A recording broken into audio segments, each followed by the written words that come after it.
Is it better to put spray foam insulation on your attic rafters or your attic floor? Let's talk about it.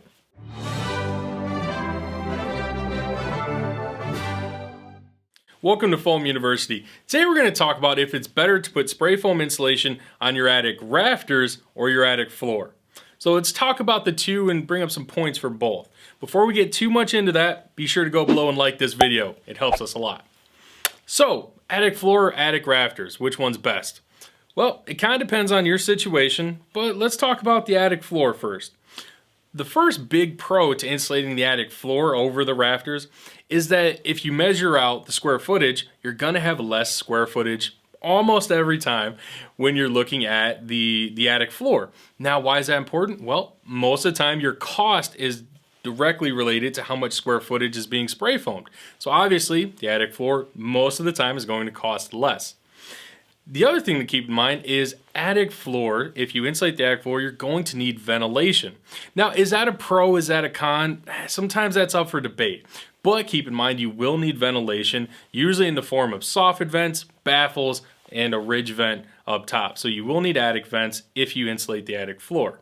So let's move over and let's talk about attic rafters real quick. If you insulate the attic rafters, also referred to as the roof deck, maybe also you've heard of a hot roof system. There's a lot of different names for this system. Just think if you look up and you're spraying to the underside of where the shingles are on the outside.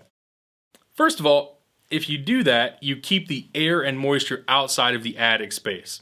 Now obviously that's a pro because now you don't have to worry about any moisture problems or air infiltration coming into the attic space that can then cause problems to the living space. Another thing is you do not need vents when you insulate to the attic rafters. Now again, is that a pro or con? Hey, you can go either way. If you ask 3 contractors, you'll probably get 4 answers. Generally, our rule of thumb is to seal everything up as tight as possible and rely on your mechanical ventilation to give your house the air exchanges that it needs. So when you insulate the attic rafters, again, no vents at all. And when I refer to vents, I'm meaning standard attic vents, your free air vents. Like we just said a minute ago, soffit vents with baffles, ridge vent. You might also see gable vents also. Next thing we want to talk about is if you insulate the attic rafters, now your floor is open. Now, you may not have an actual floor on your attic floor. Maybe it's just open trusses that are looking, above the drywall. However, that opportunity is there for you to lay a floor down and use that space for storage, or potentially a living space if it's a large attic. Now, the last point I want to bring up is if there are appliances in the attic.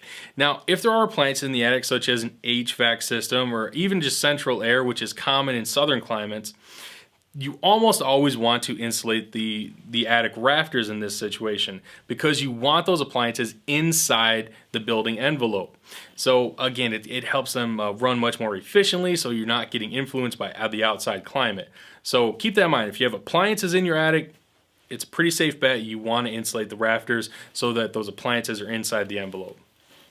Now, like we mentioned at the beginning, if you do the attic floor, cost is going to be less. And usually that's what the big decision comes down to.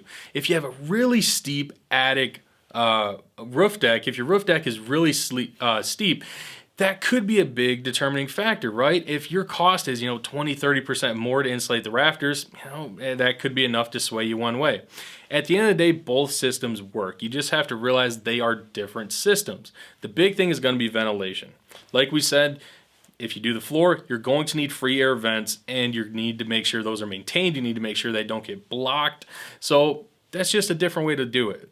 They both work fine. We do them both. Both can be used with spray foam, so there's no need to worry about that. Now, that is one thing to keep in mind if you want to do the roof deck. Using something like fiberglass or cellulose is a little bit limited. Cellulose on a roof deck is really difficult to do. You would need to get some type of glued-in cellulose, whereas obviously fiberglass can be stapled up similar to like when you would do a wall. So I know this topic goes into much more detail than this. If you have a comment, please leave it below. Tell us about your situation. Are you building a house, or are you maybe thinking about reinsulating your attic, not sure which way to go? We'd love to help you out. Leave us a comment, tell us about it. We'd love to talk to you. Don't forget to subscribe to this channel, like our video. Don't forget to ring that bell so you see all our videos. If you guys want to see more of this, you have to hit that bell button. Otherwise, who knows when we're putting out a new video? You won't. See what I did there?